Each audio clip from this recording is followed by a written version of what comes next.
All right, welcome. I'm going to take some time to explain the Lingway West 2025 Bridge Competition rules.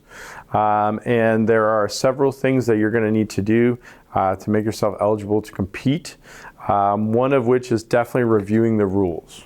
All right, so anyone interested in all of the school can purchase a bridge kit for $5 from the bookstore.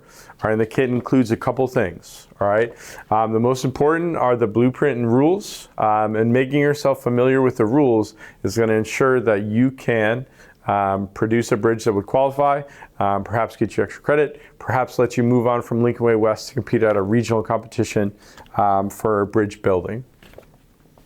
Okay, this video is intended for us to just outline those rules to make it easier for you once you purchase your kit from the bookstore, complete your bridge, and then build it from there. Okay, so the first rule in the competition is that the bridge has to be built of 3/32 basswood. All right, and this basswood can be purchased for $5 from the bookstore. Okay, only the basswood from the bookstore and commonly available glue is the only materials you get to make your bridge or construct your bridge. I recommend like a medium viscosity super glue. Right, so nothing too thick, nothing too thin. Super glue is the best adhesive that you want. It's about $5. So with this and the super glue that you purchase, it's about $10 for everything that you could use to get started and complete your bridge. Okay. This year's rules are a little bit easier for us to make a bridge that qualifies and eventually competes. All right, so once you purchase your kit from the bookstore, read through the rules. You have to make sure they make sense to you and how you're going to eventually design and construct your bridge. Okay, there'll be videos alongside this for breaking your bridge, and so I'll talk about those in other videos or other videos that are attached through Teams. Okay, the general rules for this year, right? It could be no bigger than 40 centimeters long, 8 centimeters wide, or 15 centimeters high. Okay, so I'm going to draw that over here. Let's have this part here.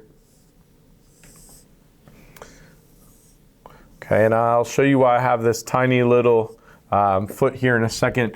The length should be less than 40 centimeters. Whoops. Okay, so 40 centimeters.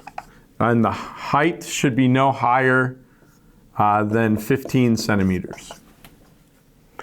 Okay, and then this width, I'll put like this dotted line here. This width has to be less than 8 centimeters. Okay, so now that's the biggest it should possibly be. All right, you want to think that we're measuring how good your bridge is doing based on what's called efficiency, right? And the efficiency is calculated here as the mass you hold divided by the mass of your bridge. All right, so if you make the biggest bridge possible, it's gonna have a big mass and make this efficiency go down. All right, we wanna try and think about making the smallest bridge possible. All right, so that'll come into play here in a minute when we talk about other design features that you need to have. Okay, one other thing that we need to pay attention to is the mass has to be less than 25 grams. Okay, so I put mass less than 25 grams as well. Okay, so to just qualify, you need to build a bridge that can hold weight or support weight that is no longer than 40, no wider than 8, no higher than 15 centimeters, and less than 25 grams. If you purchase your kit at the bookstore, it has only 25 grams of wood. All right, I would not use all of it because that means you're gonna, then with the glue weight, you're gonna be a little bit overweight. And again, a smaller mass is gonna be better for efficiency. All right, but if you're staying within the realms of this design, like this biggest possible bridge, you should come up with something that's fairly definitely under 25 grams. Okay, there's one other condition that they're having us look at in terms of the like outline of the bridge. It's that there's a lower support surface 1 centimeter below. All right, so your loading platform is going to start here. All right, and we have to at least span 30 centimeters. So from here to here is going to be a separation of 30 centimeters. Okay, so I can't make my bridge only 20 centimeters, it's going to fall through the hole. I can't make it just 30 centimeters, it's still going to fall through the hole, right? Somewhere between 30 and 40 centimeters long on a bridge is going to be just perfect for you to be able to span this distance from this part right here to this part right here. Okay, and so whatever design I can think of, if you're doing an arch, if you're doing a truss bridge, if you're doing a beam bridge, any of those ideas to fit within this box should be okay. All right, there is a way for us to try and load this bridge, all right, and that's the supporting the weight. And so once you build your bridge, you're going to be asked to take it, all right, and during testing, so this is an example of what a student would build, you can see it fitting inside that box here, okay. They're going to take this support plate or loading plate. It's got a 3/8 inch eye bolt with a 4 centimeter square, right, 4 centimeter square plate that goes on top. So this student has engineered it so that they can just place it right on top and have what I call a top loading bridge. Okay, so putting the weight on top is a top loading bridge. If you're going to do something other, that would require extra engineering, a lot more design. We'll talk about that in a second. Okay, because this load has to be supported with the 4x4 centimeter plate between 1 and 5 centimeters above that upper support surface. Okay, so if I were to draw that here, I need to support that weight between 1 and 5 centimeters, okay, at center. So this is at the center, and then 5 centimeters right and 5 centimeters left. All right, so I have to figure out a place to put that square, that block. All right, and so maybe I want to put it down here, or maybe I want to top load and put it up here. Top load, put it in the middle. I have to be able to put it at one of those 3 locations, okay? At middle, on the right, on the left by 5 centimeters, because on the day of the competition, we'll like flip a coin, pull a number out of a hat to see where we're going to load. Are we going to load on center? Are we going to load a left? Are we going to load on right? Every bridge will load at that point.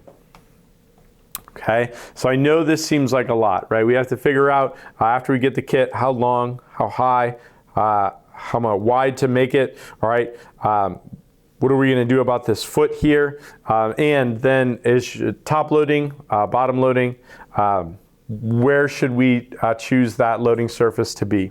All right, bottom line is we have to think about this loading point. Once we fully understand these rules, we have to support some weight. That's the goal. And if we do a little bit of math here, if we want to support this weight between 1 and 5 centimeters, I need at least the top of my bridge to be, well, this is 5 plus this whole plate is 4 centimeters. This would be another 2. So 5 plus 2 is 7 to the right and 7 to the left. I need a bridge that is at least on the top 14 centimeters. Okay, and I didn't do any design. All I did was reading of the rules and thinking about where I need wood to support those 3 pieces. Okay, that would give me some support at center, full support at 5, full support at 5 on the left. Okay, well, it says it has to be supported, and I think a top loading bridge is going to be easier because you just set your weight on top between 1 and 5 centimeters. So let's use that height of 5 centimeters, 5 centimeters. Okay, and then I know the bottom has to support this whole plate here. I need at least some number between 30 and 40 centimeters to be wide enough here, but not too wide. Okay, and so let's pick something like 32 centimeters. That gives me a good centimeter here of bearing and a good centimeter here of bearing. Okay, and then if I just connect those lines, I have a basic outline of a bridge that would qualify. The only thing that I have to worry about this year is coming up with a foot or like a base on one side that is 1 centimeter long.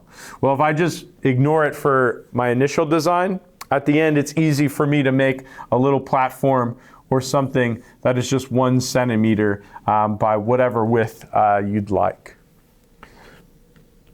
Okay, and so I think if you're designing, this would be the easiest bridge to then construct that then meets all the rules.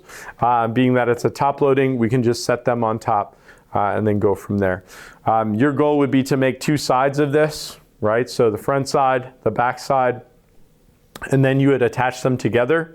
But you want to remember, okay, so here when I put that plate on top, right, with the hole, remember it's 4 centimeters wide. So I'll try and do my best to draw like a back view here, dotted, right? So this other bridge behind it, you don't want to make them any wider than 4 centimeters. Okay, so your width, I know you're allowed to go to 8, but think if you made it too wide, that way it would just fall right through. Let's do a width of less than 4 centimeters. Okay, if you did that, I could perceive you making a bridge with 4 sticks in front, 4 sticks in back. Okay, maybe 4 sticks to like glue them together on the sides. So that's 12. Maybe another 4 sticks on both sides, so that's 20.